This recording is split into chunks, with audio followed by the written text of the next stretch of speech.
Es Rīgas Tehniskajā universitātē strādāju vairāk kā 10 gadus. Un savu karjeru šeit kā zinātniece sāku 2002. gadā.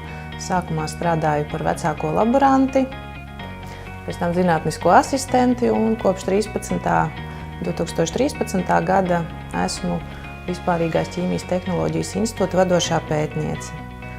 Mans pētījums ir vērsts uz aktuālas problēmas risināšanu. Tā ir hroniska kaulu saslimšana, osteoporoze, kas skar vairāk kā 200 miljonus cilvēku visā pasaulē, un tieši osteoporozes izraisīta kaulu lūzumi.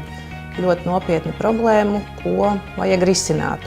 Un mans pētījuma mērķis ir izstrādāt tādus kaulu implantu materiālus, kas spētu ne tikai sekmēt, veicināt šo osteoporotisko kaulu lūzumu dzīšanas procesu, bet arī vienlaicīgi nodrošināt ārstniecisku vai terapeitisku efektu uz šiem osteoporotiskiem kaulaudiem.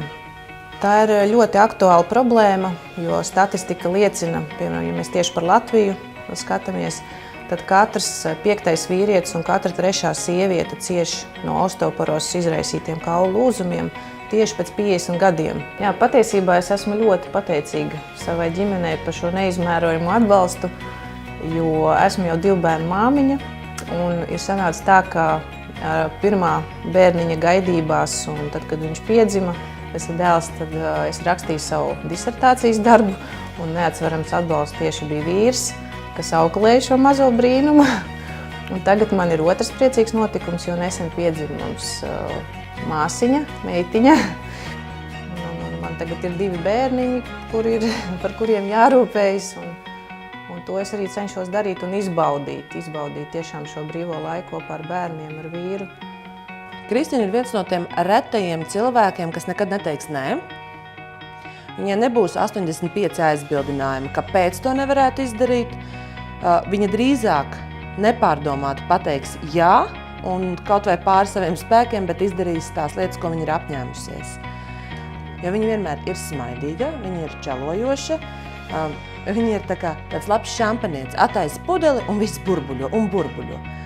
Viņai ir ļoti laba humora izjūta, kas bieži vien palīdz tādā drūmā dienā. Vēl viena tāda ļoti pozitīva īpašība, viņai ļoti patīk strādāt ar skolēniem. Viņa to arī dara ļoti pašaizliedzīgi, viņa vada visādus skolēnu zinātniski pētnieciskos darbus. Viņa labprāt braukā pa skolām apkārt un lasa lekcijas, stāsta par to, cik zinātne ir aizraujoša, kas ir biomateriāli, ko mēs šeit biomateriāla centrā daram.